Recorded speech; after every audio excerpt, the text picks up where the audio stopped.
ఎగ్జాక్ట్‌గా 5 months back అయితే మాత్రం 'కల్కి 2898 ఏడీ' అనేది ఎలాంటి యూనివర్స్ ఆర్ సీక్వెల్స్‌తో కలిపి ఉండేది కాదు. ఇదొక స్టాండ్ అలోన్ ప్రాజెక్ట్ అని డైరెక్టర్ నాగశ్విన్ గారు చెప్పారు. బట్ ఆన్‌లైన్‌లో అయితే రూమర్స్ ఉన్నాయి. ఈవెన్ 'సలార్‌కి' కూడా ఉన్నాయి కదా! 'కేజీఎఫ్' యూనివర్స్‌తో కనెక్షన్ ఉందని చెప్పి, చాలా పార్ట్స్ వస్తాయని చెప్పి. యాక్చువల్‌గా కొన్నిసార్లు ఈ రూమర్స్ నిజమవుతున్నాయా? లేదంటే మూవీ టీమ్ ఈ ఆన్‌లైన్‌లో చూసిన రూమర్సే బాగున్నాయి, మంచి ఐడియాస్ అని చెప్పి అలా ప్లాన్ చేస్తున్నారో మనకు తెలియట్లేదు గానీ, ఒకటి మాత్రం క్లియర్‌గా చెప్పొచ్చు. డైరెక్టర్ నాగశ్విన్ గారైతే మాత్రం ఆ ఫెస్ట్‌లో ప్రమోషన్స్ టైమ్‌లో క్లియర్‌గా చెప్పింది. నేనైతే ముందుగా ఎలాంటి సీక్వెల్స్, యూనివర్స్‌ని ప్లాన్ చేయలేదు. ఇదొక స్టాండ్ అలోన్ ప్రాజెక్ట్ అని చెప్పారు.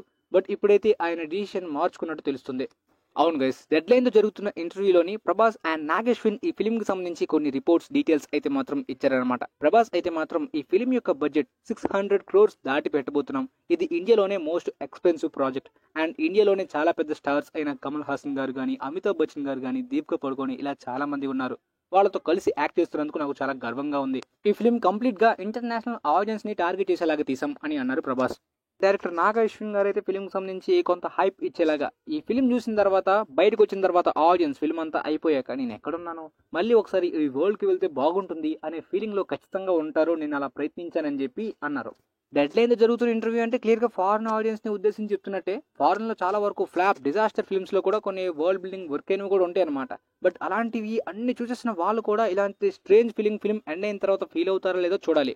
ఇక ఈ ఫిల్మ్ అయితే ఈ యూనివర్స్ లో ఫస్ట్ ఇన్స్టాల్మెంట్ అని చెప్పారు. సో దీన్ని బట్టి మనం అర్థం చేసుకోవచ్చు, ఇది స్టాండ్ అలోన్ గానీ, సీక్వెల్స్ ఉండే ఇలాంటి ఫ్రాంచైజ్ మాత్రమే కాదు, ఇది ఒక పెద్ద సినిమాటిక్ యూనివర్స్. అంటే ఓన్లీ ప్రభాస్ క్యారెక్టర్ మాత్రమే కాకుండా అదర్ సూపర్ హీరోస్ లాంటి క్యారెక్టర్స్ కూడా ఉండే అవకాశం ఉంది. కాకపోతే ఒక డౌట్, ఇది ఒక ఫ్యూచరిస్టిక్ డిస్టోపియన్ వరల్డ్ అయినప్పటికీ కల్కి పురాణాన్ని బేస్ చేసుకుని తీస్తున్న ఫిల్మ్ కాబట్టి కలియుగంలోని మెయిన్ విలన్ కలి. సో ఆ కలి పురుష్ చనిపోయిన తర్వాత కలియుగం ఎండ్ అయిపోతుంది. ఆ తర్వాత మళ్ళీ కొత్త విలన్స్ ని, కొత్త హీరోస్ ని పెట్టడం అంటే కొద్దిగా కష్టమే. ఇమ్మోర్టల్స్ ఉంటారు కదా, వాళ్ళందరినీ సపరేట్ సూపర్ హీరోస్ గా చూపించొచ్చు కానీ విలన్స్ అయితే మాత్రం కాలిపురుష్ తర్వాత అంత పెద్ద బిగ్ విలన్ గా మరి ఎవరిని పెడతారో, ఏం ప్లాన్ చేస్తారో మనకు తెలీదు ఏ విధంగా. బట్ కలిపురుష ఒక థానోస్ లాంటి విలన్ గా పెట్టేస్తే బాగుండేది ఒకవేళ యూనివర్స్ ప్లాన్ చేస్తే. ఎప్పుడైతే ఇది ఒక యూనివర్స్ ఫస్ట్ ఇన్స్టాల్మెంట్ అన్నారో, ఫస్ట్ పార్ట్ లో అయితే మాత్రం కలిపురుష్ చనిపోరు. కమల్ హాసన్ గారి డ్యూరేషన్ కూడా ఫస్ట్ పార్ట్ లో చాలా తక్కువ కాబట్టి మేబీ పార్ట్ 2 లో చనిపోవచ్చు. మరి పార్ట్ 3 వరకు లాగితే బాగోదులేండి, పార్ట్ 2 లో ఎండ్ అయిపోవచ్చు. ఫస్ట్ పార్ట్ బాగా క్లిక్ అయితే సెకండ్ పార్ట్ కి మంచి హైప్ క్రియేట్ అవుతుంది. ఈ విధంగా ఈ 2 పార్ట్స్ తర్వాత మళ్ళీ ఆ హైప్ ని మ్యాచ్ చేసేలాంటి ప్రాజెక్ట్ అనేది సపరేట్ స్పిన్ ఆఫ్ లేదంటే సోలో ప్రాజెక్ట్ లో రావడం కష్టం. ఇండియాలో ఉన్న స్పై యూనివర్స్ గానీ, హాలీవుడ్ లో ఉన్న చాలా సినిమాటిక్ యూనివర్సెస్ కి అన్ని ఫిల్మ్స్ ని డైరెక్ట్ చేసేది ఒకరు కాదు. బట్ ఇండియాలో లోకి సినిమాటిక్ యూనివర్స్ ని, ఆ యూనివర్స్ క్రియేట్ చేసిన డైరెక్టర్ డైరెక్ట్ చేస్తారు. ప్రశాంత్ సినిమాటిక్ యూనివర్స్ ని, హనుమాన్ డైరెక్టర్ ఆయన డైరెక్ట్ చేస్తారు. ఇప్పుడు నాగశ్విన్ కూడా అదే విధంగా చేయొచ్చు అన్ని ఫిల్మ్స్ కి కూడా. మరి నాగశ్విన్ యొక్క ఈ ఐడియా మీకు ఎలా అనిపిస్తుందో కింద కమెంట్ సెక్షన్ లో తెలియజేయండి గైస్. రేపైతే మాత్రం ఈ కల్కి యొక్క పాన్ ఇండియా టార్గెట్ ఏ విధమైన ఎలిమెంట్స్ ఇప్పటిదాకా వర్క్ అయ్యాయి, వాళ్ళ స్ట్రాటజీ ఎలా ఉంది, ఏమేం ఫాలో అవ్వాలి అనే వీడియో అయితే చేస్తాను. ఎల్లుండి బుజ్జి అండ్ భైరవ యొక్క యానిమేటెడ్ ప్రీలూడ్ సిరీస్ రాబోతుంది కదా. ఇంతకుముందు మీకు చెప్పాను కదా, మహాభారతం నుండి కల్కి యూనివర్స్ వరకు స్టోరీని సెట్ చేసి పెట్టేలాంటి ఒక యానిమేటెడ్ ప్రీలూడ్ వస్తుంది. హాలీవుడ్ లో కూడా కొన్ని ప్రీక్వెల్ కామిక్స్ ఇలానే వస్తాయని చెప్పి. బట్ చూస్తుంటే ఇది ఒక ఫన్నీ టైప్ లోని కామెడీ అడ్వెంచర్ లాంటి జోనరా యానిమేటెడ్ సిరీస్ అనిపిస్తుంది, లైక్ కిడ్స్ ని టార్గెట్ చేసేలాగా. ప్రపంచవ్యాప్తంగా అని చెప్పలేం కానీ తెలుగు ఆడియన్స్ ఉండేలాంటి కొన్ని కంట్రీస్ లో అయితే మాత్రం కొంత స్క్రీనింగ్స్ ని కూడా ప్లాన్ చేసుకున్నారు. ఒకవేళ ఫారెన్ ఆడియన్స్ ని కూడా ఈ యానిమేటెడ్ సిరీస్ ద్వారా టార్గెట్ చేయాలంటే ఈ క్వాలిటీ అయితే అస్సలు సరిపోదు. ఈవెన్ ఇండియన్స్ కే సరిపోయినట్టుంది, కంప్లీట్ గా నెగటివ్ రిసెప్షన్ అయితే వస్తుంది. సో ఇక ఫారెన్ లోని కంప్లీట్ గా ఫస్ట్ ఇంప్రెషన్ పోతే ఇంకా బాగోదు. కాబట్టి ఇదైతే మాత్రం చాలా అదర్ లాంగ్వేజెస్ లోని, స్పానిష్ లోని, ఇంగ్లీష్ లోని, ఫ్రెంచ్ లో కూడా డబ్బింగ్ అవుతుంది అనుకుంటా. ఈ యానిమేటెడ్ సిరీస్ మొత్తం 4 ఎపిసోడ్స్ ఉంటాయంట.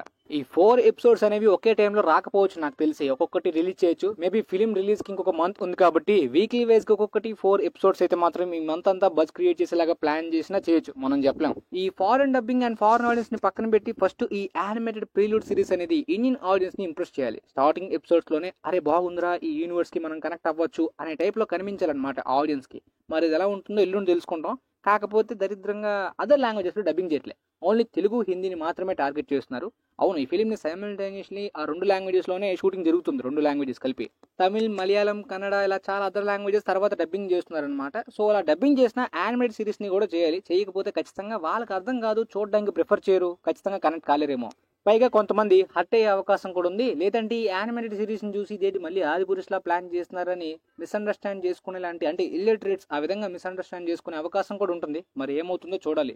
బట్ రేపు మాత్రం పాన్ ఇండియా టార్గెట్ గురించి, బజ్ గురించి ఎలా ఉందో క్లియర్ గా మాట్లాడుకుందాం అనమాట. ఇంత పెద్ద బడ్జెట్ పెట్టారంటే సలార్ కన్నా ఎక్కువ బ్రేక్ ఈవెన్ టార్గెటే ఉంటుంది. సలార్ లాగా ప్రాపర్ బ్రేక్ ఈవెన్ అవ్వకపోతే మాత్రం కష్టం. ఇది ఒక సినిమాటిక్ యూనివర్స్ కాబట్టి చాలా ఇంపార్టెంట్, ప్రాఫిట్ రావాలి. ఎనీవే ఈ ఫిల్మ్ యొక్క బిజినెస్ ఎంత వరకు చేయొచ్చు అండ్ బాక్స్ ఆఫీస్ కలెక్షన్స్ ఎంత రావచ్చని మీ ప్రిడిక్షన్స్ ని కింద కామెంట్ సెక్షన్ లో తెలియజేయండి. వీలైతే ఈ వీడియోని మీ ఫ్రెండ్స్ లో కూడా షేర్ చేయండి ఫిల్మ్ మీద హైప్ ఉన్న వాళ్ళకి. And thanks for watching guys.